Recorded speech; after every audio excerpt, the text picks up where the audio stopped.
What's up, everybody? Secret Invasion aired its final episode this morning. We've got a lot to talk about. Most of it's good, but I am a wee bit concerned about a couple things, so we're going to get into all of that and more. Before we do, I want to give you a fair warning. If you stumbled upon this video, I will be diving into full spoilers for the episode, so if you haven't seen it, come on back to this video when you have. If that applies to you, I hope to find out your thoughts on the show once you've seen the episode and to see you around the Nerdverse in the future. Enjoy the show and make sure you have a great day.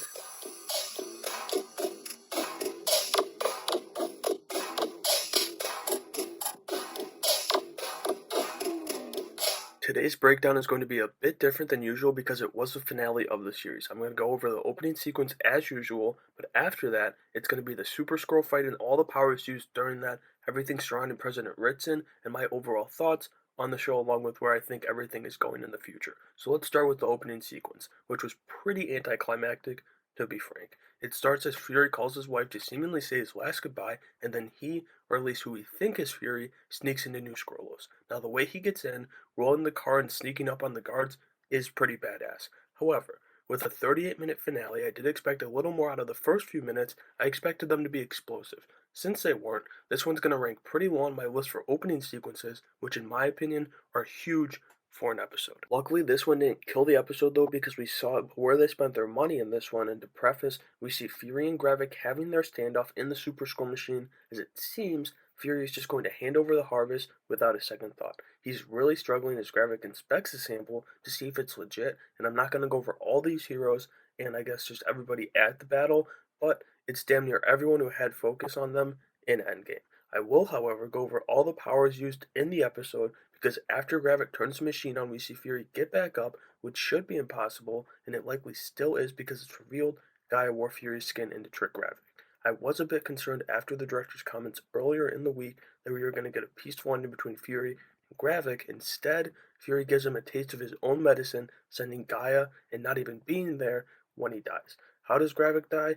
Well, one of the coolest fights we'll see in an MCU TV show as we get a fight between two Super Skrulls. It was really cool as we saw a plethora of powers on display that I'm going to rattle off now. So Gravik and Gaia combined to use Extremis, Hulk Strength, Abomination's Strength, Groot Strength, Drax's Strength, Ghost Intangibility, Korg's Strength, Thanos' Strength, Ebony Maw's Telekinesis, Calypsidian's Strength, a Frostbeast's Sword, Mantis' Sleep Manipulation, and Carol Danvers' Power to top it off. Now, I don't think I missed any there that were used, but let me know if I did down in the comments, and while they were all cool, one was more important than the others, that being Carol's powers. Those are what Gaia ultimately used to defeat and dispose of Gravik. It really felt like she kind of got a quick 101 lesson on all these heroes from Fury before heading to New Skrullos, because while Gravik is clearly the more experienced warrior and skilled fighter, she had an immediate upper hand here. We also learned during this sequence, well actually just before it, that the face Gravik wears is one of the first kill he had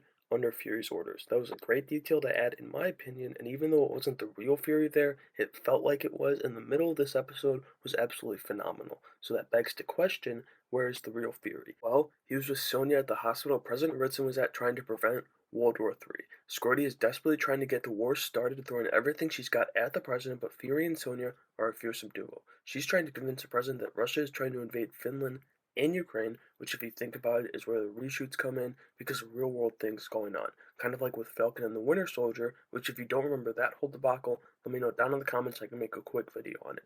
But anyway, Sonya calls Scrody telling her that Fury's coming and he's livid, which apparently scared her enough to evacuate the president, which is when Fury and Sonya start taking out Secret Service agents one by one. They face off with Scrody as Ritson has to make a choice of starting World War III or finding out if his most trusted advisor has been a shape-shifting alien. He can't decide, but Scrody's attempt to win the standout forces Fury to shoot her, revealing her true skin and sending Ritson into a calm frenzy. He declares that they will find all the Skrulls and that they're all enemies of Earth, and with that, chaos ensues as vigilantes are taking out Skrulls left and right, some on national television. I thought all this stuff was great. It was cutting in between the hospital stuff and the new Skrullos for the peak of the episode, which played really well for me. My issues come towards the end of the episode, and there's three things that happen to close this season. First is Gaia and Sonya teaming up as MI6 now has the strongest super on the planet on their team, but they go back to New Skrullos into the basement where there's tons of humans who hadn't been freed by Gaia were still underneath. So that's a really cool concept, but like, What's it going to lead to? Are Olivia Colman and Amelia Clark going to show up in Captain America 4, in Thunderbolts, or is this a storyline never to be heard of again? That's a very big concern I have. Probably the biggest I have after this episode is it feels like Feige had something to announce at Hall H last week at San Diego Comic Con, but the strikes put that to rest. The second thing to happen is much cooler because we know when it's going to have its impact, and that's for sure in Captain America 4. After Ritson declares war on all Skrulls, Fury calls him pretty pissed off and gives a very telling line: "You took a bad situation and made it worse. That's real one-term president stuff," which obviously is going to lead to Harrison Ford's Thaddeus Thunderbolt Red Hulk Ross taking the Oval Office in that movie, so I can't wait for that. Then, the episode ends in a pretty sweet way, for Nick Fury at least, as he heads back to Sabre Space Station with Priscilla coming, who now wants to come with him and go by her birth name, Vara. She comes back to him just before he leaves, and the two share a human on Skrull kiss, and head to, head to hopefully make peace between the Kree and the Skrulls. Again, not a bad way to end the episode. I just have serious concerns about when these storylines are going to be picked up again, especially Gaia and Sonya's. But as always, I want to know what you guys thought, so let me know how the Secret Invasion finale and the series as a whole too played for you. I hope you enjoyed my coverage of the show and that you stick around the Nerdverse for the future. If you did and intend to, I'd appreciate it greatly if you subscribe to the channel to show some support, and make sure you have a great day.